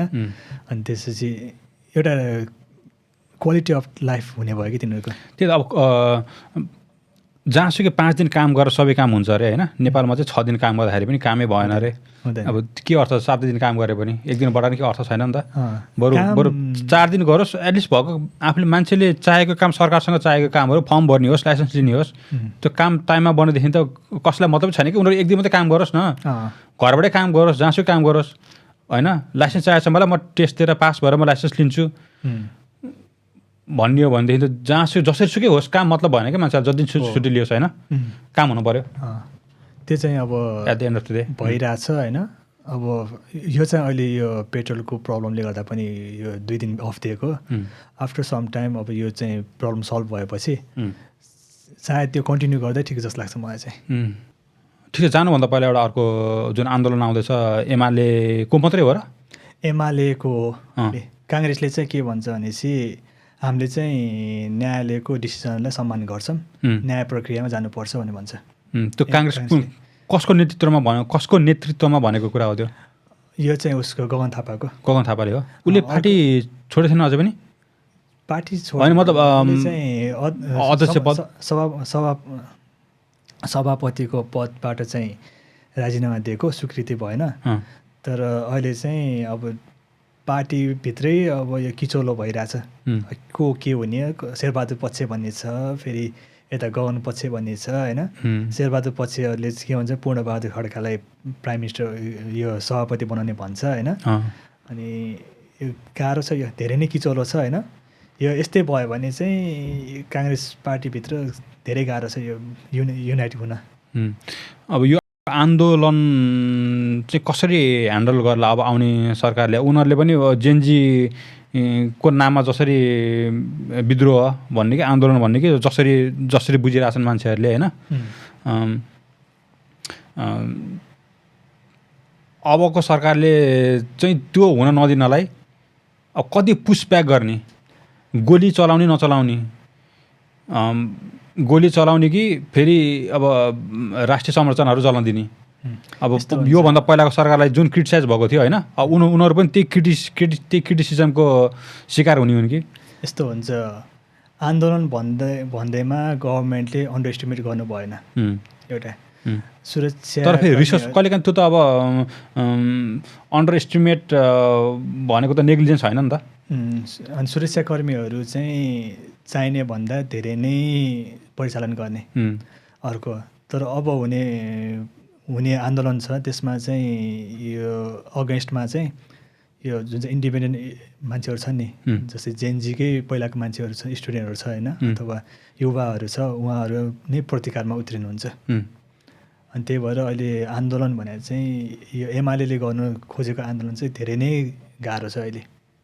प्रतिकारमा उत्रिनु भनेको उनीहरू फेरि गभर्मेन्ट साइडबाट त्यस्तो त कहाँ मिल्यो त नि? फेरि त्यो त दुईवटा पार्टीहरू लडेको छ, सिभिल वार जस्तो भएन त्यो त? त्यो भयो अब ठाउँ ठाउँमा। अब यस्तो भयो कति ठाउँमा चाहिँ अस्ति आन्दोलन आह्वान भयो नि त, आन्दोलनमा कार्यकर्ताहरू आए, तर कतिवटा ठाउँहरूमा चाहिँ त्यहीँको व्यापारीहरूले तिनीहरूलाई आन्दोलन गर्न दिएन कि। त्यो गर्न सकिन्छ किनभने चाहिँ अहिलेको स्टेजमा के छ भनेपछि आन्दोलन गर्नलाई धेरै मान्छेहरू आउँदैनन्, सेन्टिमेन्ट चेन्ज भइरहेछ होइन, आउँदैनन्। अनि अर्को चाहिँ के छ भनेपछि गभर्मेन्टले गर्न खोजेको कामहरू भन्यो भने देखाउँदाखेरि यो एमाले पक्षहरूलाई गाह्रो छ होइन, काङ्ग्रेस पक्षहरूलाई गाह्रो छ। तर उनीहरूलाई पनि कति कुराहरू धेरै राम्रो लागिरहेछ। जस्तै अहिले रिसेन्टली मैले चाहिँ एउटा इन्टरभ्यू सुनिरहेको थिएँ, डाक्टर मिनेन्द्र रिजाल पहिलाको महामन्त्री काङ्ग्रेसको। उहाँले चाहिँ के भन्नुभएको थियो भनेपछि हामीले काङ्ग्रेस एमाले मिलेर यस्तो नराम्रो गरिरहेछ, यो जुन चाहिँ भातृ सङ्गठनहरू गठन गरिरहेछ यो चाहिँ हामीले आफै पनि तोड्न सक्दैनौँ। तर गभर्मेन्टले यो तोड्नलाई ट्राई गर्यो भने हाम्रो पनि साथ हुनेछ, तोड्नुपर्छ। किनभने चाहिँ त्यसले यति धेरै इम्प्याक्ट पारिरहेछ। त्यो भने चाहिँ कस्तो भनेपछि त्यहाँबाट बन्ने भने कार्यकर्ताहरू बन्ने हो, तिनीहरू चाहिँ गर्ने भने उच्छृङ्खल कार्यक्रमहरू हुन्छ नि, त्यस्तोमा मात्र सहभागी भने त्यो युनियनको काम भने त अहिलेसम्म ट्र्याक रेकर्डमा उनीहरूले कहिले पनि राम्रो काम गरेको देखिएको छैन। युनियनको काम भने त के हो भनेपछि युनिभर्सिटीमा टिचरहरूले राम्रोसँग काम गरिरहेको छ कि छैन, त्यहाँको इन्भाइरोमेन्टहरू राम्रो छ कि छैन, अनि त्यहाँ स्टुडेन्टहरूलाई के प्रब्लम छ त्यो सल्भ गर्न सकिन्छ सकिँदैन होइन, त्यसमा जानुपर्ने हो नि त। तर तिनीहरू चाहिँ के छ भनेपछि कार्यकर्ताहरू बनाउने स्टुडेन्ट युनियनमा नेभी सङ्घ अनेरा सोभि अखिल राप्रपाले चाहिँ अब आफ्नो युनियन खारिज गरिसक्यो होइन त्यो चाहिँ अरूबाट पनि स्वतः हुनुपर्ने अब सकिरहेन भएको छैन होइन अब तिनीहरूले चाहिँ स्टुडेन्टहरूलाई आफ्नो पक्षतिर पार्ने होइन चुनाव जित्ने त्यो मिसयुज गरिदिने होइन त्यो के छ अब आउने यो आन्दोलन कस्तो कति उग्र रूप लिएला यो आन्दोलनले मलाई चाहिँ लाग्दैन कि मान्छेहरू त्यति अबुझी छन् भन्ने नेपाली मान्छेहरू नेपाली जनताहरू त्यतिसम्म अबुझी पनि हुनुहुन्न सर्टेन अमाउन्ट अफ पिपुल छन् होइन तिनीहरू चाहिँ अब यो हुन्छ नि जुन चाहिँ अलिकति 5-10 हजार दिएर होइन आउलान् होइन कतिसम्म धान्न सक्ला र मलाई चाहिँ घरिघरि के लाग्छ भने जुन यो अहिलेको जुन सरकार आउने बेलामा जुन माहौल छ नि अहिलेको यो मोदी भर्खर इन्डियामा आउने बेलामा त्यस्तै टाइपको थियो नि त ऊर्जा पनि राम्रो ऊर्जा थियो त्यो बेलामा अब उसले कतिको सक्सेसफुल प्राइम मिनिस्टर हो त्यो त अब म जज गर्दिनँ अहिले होइन यस्तो मोदीको नेगेटिभ साइड पनि छ होला पोजिटिभ साइड पनि छ होला होइन तर मोदीले राम्रै गरिरहेको छ इन्डियामा मोदी राम्रै भने मिडिया त उसले पनि सप्रेस गर्न खोजिरहेको छ नि मिडिया त त्यो चाहिँ हुन्छ होइन अब सुरुमा जस्तो अहिले अब यही क्रम बढ्दै जाने हो भनेदेखि अब त्यो त पावरको नेचरले गर्दाखेरि अब बालेन होस् अब को आउँछ पछि बालेन पछि होइन अब उनीहरूको पार्टीभित्रै पनि अब फुट्न सक्छ त्यो त अब एउटा समझदारीमा बनेको चिज हो के अरे रासपा होइन यस्तो हुन्छ किनकि बालेन आफू पनि पार्टीको मान्छे होइन नि त ऊ त इन्डिपेन्डेन्ट मान्छे हो ऊ त एउटा कोलिसन फर्म गरेको भन्नुपर्छ अहिले चाहिँ होइन त्यो भन्दा नि अहिले राजसपामा गएपछि राजसपाकै छु भने भइहाल्यो वरिष्ठ नेता हो भने भन्दै भइहाल्यो अर्को चाहिँ मलाई के लागिरहेछ भनेपछि यदि बालेन र रविको आफ्नो पर्सनल स्वार्थले गर्दा होइन गभर्मेन्ट टुट्यो भने गभर्मेन्ट फेलियर भयो भने नेपाल कहिले पनि बन्दैन यो लास्ट होप जस्तो नेपालको यो जुन चाहिँ यो व्यक्ति जुन चाहिँ अहिले युथहरूमा नेपालको मान्छेहरूमा जुन ऊर्जा आइरहेछ होप आइरहेछ होइन यो चाहिँ कहिले पनि अब बिल्डअप हुँदैन नेपालीहरू सबैजना त्यो यो कुरा चाहिँ म सहमति गर्छु होइन बालेन नराम्रो होला ऊ आफ्नो ठाउँमा उसको क्रिटिसिजमहरू पनि छ होइन रवि पनि नराम्रो होला आफ्नो ठाउँमा तर एउटा अब फेक नै भयो भने कहिलेकाहीँ चाहिँ अब फेक मुन ल्यान्डिङ मात्रै भयो भने पनि होइन एउटा त्यो एउटा मान्छेमा ऊर्जा त आउँछ नि त अब राम्रोको लागि तिनीहरूमा स्ट्रगल हुनु भने नराम्रो कुरा होइन किनभने चाहिँ जहिले पनि घरमा पनि के हुनुपर्छ भनेपछि डिबेट हुनुपर्छ कि कुनै कुरामा डिस्कसन कुनै कुरामा एउटा टपिकमा कुरा भइरहेछ एउटा डिसिसन लिनु परेछ भने त्यो डिस्कसन हुनै पर्छ कि त्यहाँबाट अनि बेस्ट आउटकम डिबेट त हुनै पर्यो त्यसमा पनि अहिले चाहिँ के छ भनेपछि यो राजसपाको सभापतिहरूको पक्ष छ नि जुन चाहिँ उहाँहरूले चाहिँ के गर्नु खोज्नु भएको छ भने चाहिँ चेक एन्ड ब्यालेन्स के सरकारहरू आफ्नो बाटो नबिराउन् भनेर भनिरहनु भएको छ होइन अहिले त हेर्दाखेरि चाहिँ अब त्यो समयले बताउला अर्को चाहिँ एउटा राम्रो पक्ष भने यो गभर्मेन्टको तिनीहरू चाहिँ वैदेशिक यात्राको लागि चाहिँ यो मन्त्रीहरू जाने गर्थ्यो नि पहिला मन्त्री हुन पाएन वैदेशिक यात्रा सुरु हुन्थ्यो नि अहिले चाहिँ अर्थमन्त्री स्वर्णिम वाग्लेको लागि इन्भिटेसन आएको भनेर सुनेको थिएँ म युएसबाट प्राइम मिनिस्टरले 2 वर्षको लागि चाहिँ मन्त्रीहरू नजाँदा ठिक भनेर सहसचिवलाई पठाउने कुरा आयो अरे ए ओके ठिक छ लक्ष्मी नेपालको कुराहरू यहीँ अन्त्य गरौँ आजको लागि तर जाँदा एउटा छुट्टै टपिकमा एउटा पनि कुरा गरिहालौँ न हुन्छ चल्दो बल्दो विषय नै हो यो पनि होइन विषय भन्दा पनि मेरो त दिमागमै अब सबैको दिमागमै छ होला अहिले हाम्रो दैनिकीमै असर पारिरहेको छ होइन जुन यो तेस्रो विश्वयुद्ध अहिले त अब 10 दिनको लागि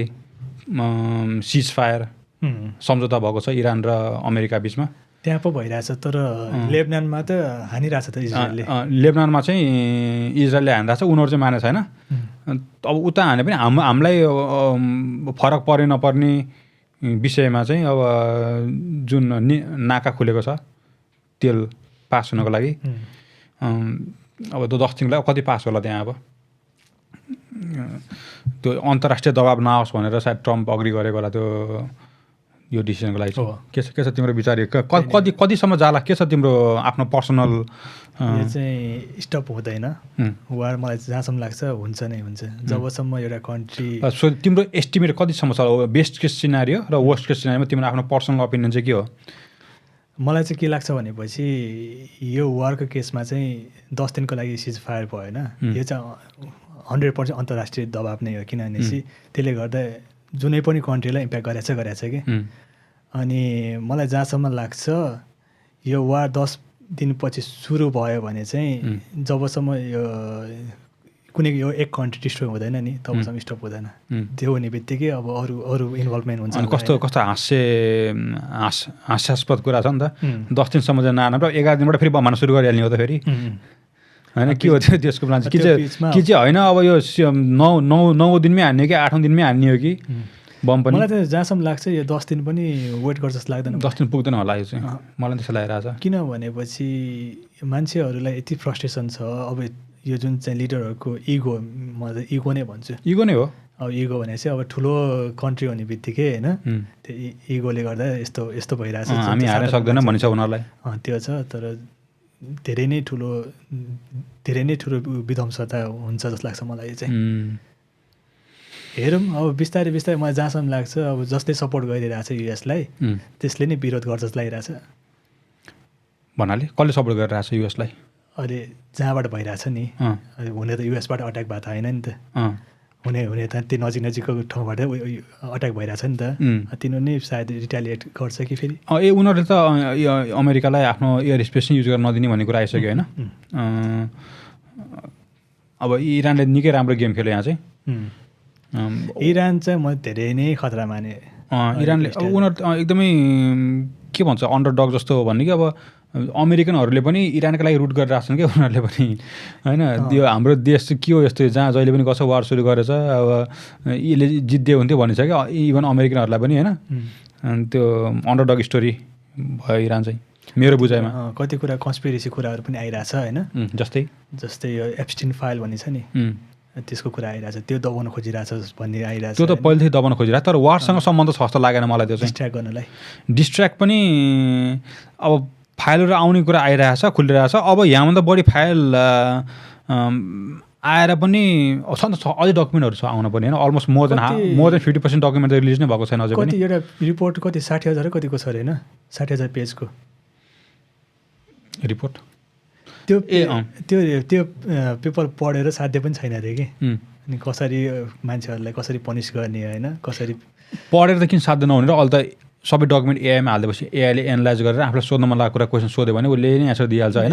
कुन पेजमा कहाँनिर के भइरहेछ भन्ने कुराहरू। यस्तो पनि हुने रहेछ कि फेरि यस्तो कुराहरूमा चाहिँ गभर्मेन्ट बडीहरू हुन्छ नि, एआईलाई ट्रस्ट नगर्ने रहेछ कि फेरि गभर्मेन्ट बडीहरू। होइन अहिले के भइरहेको थाहा छ, जुन अहिलेको जुन एप्स्टिन फाइलहरू रिलिज भयो नि अहिलेसम्मको, होइन?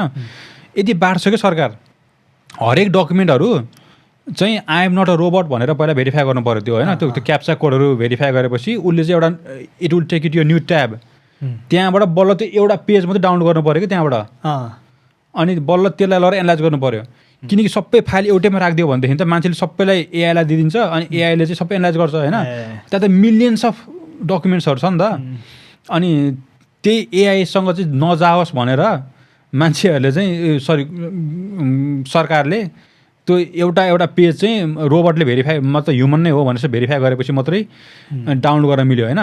भनेको त कुनै इन्डिभिजुअल बडीले त्यो एनालाइज र स्क्रुटिनाइज गर्न सक्ने चान्स छैन नि त।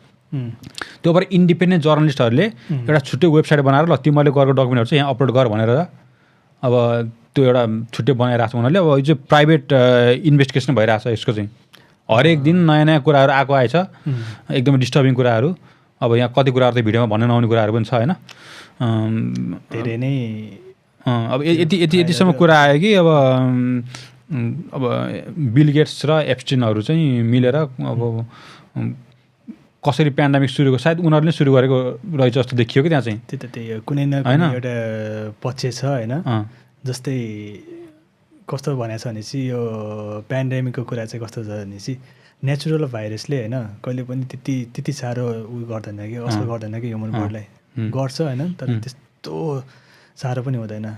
हामीलाई शङ्का त थियो पहिलेबाट, यो चाहिँ धेरै जस्तो मान्छेको शङ्का थियो नि त। जब ल्याबमा जेनेटिकली मोडिफाई गर्छ नि त्यसपछि स्ट्रङ हुने क्या भाइरस, जेनेटिकली मोडिफाइड भाइरसहरू हो कि यिनीहरू गेन अफ फङ्सन बढी हुने भयो, होइन? त्यसले गर्दा चाहिँ मान्छेहरूलाई इम्प्याक्ट गर्छ कि त्यसले अति नै। त्यो चाहिँ अब ल्याब बेस्ड नै हो, त्यो त अनि हामीलाई शङ्का थियो, हामीले चाहेको त प्रुफ हो नि त। अब मान्छेहरूलाई थाहा पनि थियो, किनभने चाहिँ जब सेप्टेम्बर 2020 होला सायद 19 or 19 सेप्टेम्बरतिर चाइनातिर कता देख्यो नि, हाम्रो डिस्कसन भएको थियो कि हाम्रो टिचरहरूसँग होइन, साइन्टिस्ट टिचर पनि। अनि डिस्कसन हुँदाखेरि चाहिँ यो भाइरसको त्यति मोर्टालिटी रेट हाई रहेछ होइन, त्यही भएर लो रहेछ, मोर्टालिटी रेट लो रहेछ, अनि त्यही भएर यो त्यति इफेक्टिभ भाइरस छैन भन्ने कुरा आएको थियो कि, त्यति साह्रो असर गर्दैन, इन्फेक्ट चाहिँ सबैलाई गर्ने तर चाहिँ असर नगर्ने, नर्मल्ली एउटा रुगाखोकी जस्तै हुने सोच थियो कि। जब त्यसले देखाउन लाग्यो नि, जब त्यसको असर देखिन लाग्यो नि, त्यस्तो हामीले त त्यो हाम्रो दिमागमै सोच्न नसक्ने कुरा आयो नि त। त्यो त नेचुरल भाइरस त त्यति साह्रो असर त गर्ने होइन। त्यो भएर हो यो कुनै एउटा पावरफुल मान्छेहरू साइन्टिस्टहरूले होइन, साइन्टिस्टहरूलाई लगाएर बनाएको भाइरस हो। पुरै प्रफिट यहाँ यिनीहरू त एउटा तीरले 3-4वटा निशाना लगायो। त्यो बेलामा चाहिँ अब यहीँ भिक्टोरिया स्टेटमा पनि यस्तो लजहरू पास भयो कि त्यो लजहरू चाहिँ भोलि अब कोही अथोरिटेरियन रुलर आउने बित्तिकै उसले सबै आफ्नो पोलिटिकल अपोनेन्ट र अथवा जनताहरूकै विरुद्धमा पनि युज गर्न सकिन्छ, त्यसको मिसयुज गर्न सक्ने चान्स भएको एकदमै इमर्जेन्सी पावर रुल्सहरू चाहिँ पास भएको छ भिक्टोरियाबाट पनि। यस्तै लजहरू विश्वभरि पास भयो कि त्यो अब यिनीहरू चाहिँ टोटल कन्ट्रोल, अब यिनीहरूले चाहिँ प्लानिङ अब एकदम कन्स्पिरेसीतिर जान थाल्यो कि फेरि सबै यो, तर चाहिँ कति ट्रुथ पनि छ यसमा होइन। त्यो भन्दाखेरि चाहिँ यस्तो नै हुन्छ र यो कसरी ट्रुथ हुनसक्छ यस्तो कुरा भन्छ कि यो चाहिँ के भन्ने अब too big to be a लाई भने जस्तो के हुन्छ नि, यस्तो ठुलो नै झुट हुन्छ र भने। तर त्यो देखिरहेको छ त बेला बेलामा होइन, अब हिस्ट्रीमा देख्यो भने अब प्रोपेगेन्डा कुन हदसम्म जान सक्छ होइन भन्ने कुरा बुझ्यो भनेदेखि यो त खासै केही पनि होइन भन्ने बुझ्न सकिन्छ क्या। अब मलाई जहाँसम्म लागिरहेको छ होइन, यो जुन चाहिँ यो वार भइरहेछ नि, त्यसमा धेरै नै चाँडै होइन एउटा बायोलोजिकल वेपन क्रिएट गर्छ यिनीहरूले, फेरि त्यो सुरु हुन्छ, त्योभन्दा नै खतरा सुरु हुन्छ। मलाई चाहिँ के लागिरहेको छ भनेदेखि चाहिँ अब साइबर वारफेयर चाहिँ त्यो नेक्स्ट टार्गेट साइबर वारफेयर जस्तो लाग्छ मलाई चाहिँ है। 100% त्यो मान्छेहरूलाई चाहिँ अब बायोलोजिकल वारफेयर पनि आउनु थालिसक्यो, अब आउन सक्छ होइन। साइबर वारफेयर अलमोस्ट सुरु भइसक्यो। अब एमाजोन वेब सर्भिसेसहरू बम हानिसक्यो उनीहरूले, त्यो भन्छ वेबसाइटहरू डाउन हुनसक्छ। अब इन्टरनेटको तारहरूमा बम हान्यो भने अब इन्टरनेट डिस्कनेक्ट हुनसक्छ। अब जिपिएस हान्न पनि सक्छ उनीहरूले होइन। अब लो कस्टमा बढी ड्यामेज गर्ने हो नि त उनीहरूको टार्गेट त। त्यो भएपछि सबै एभ्रिथिङ इज अन टेबल। तर इरान चाहिँ धेरै प्रिपेयर भएर बसिरहेको है। धेरै प्रिपेयर छ उनीहरूले गर्न सक्ने ड्यामेज धेरै छ। They were more to damage nothing to lose भने जस्तो भयो उनीहरूलाई चाहिँ होइन। विल फाइट टिल डेथ, एउटा मार्टरडम जस्तो फिलोसफीमा हिँडिरहेको छ नि त उनीहरू त अहिले त होइन। हाम्रो लिडरलाई मारिस तिमीहरूले विल फाइट अनली डेथ भन्ने छ उनीहरूलाई। अब अमेरिका त छैन, उनीहरूको त लिमिटेड रिसोर्सेस छ। ठिक छ, यसको बारेमा पछि कुरा गरौँला। हुन्छ।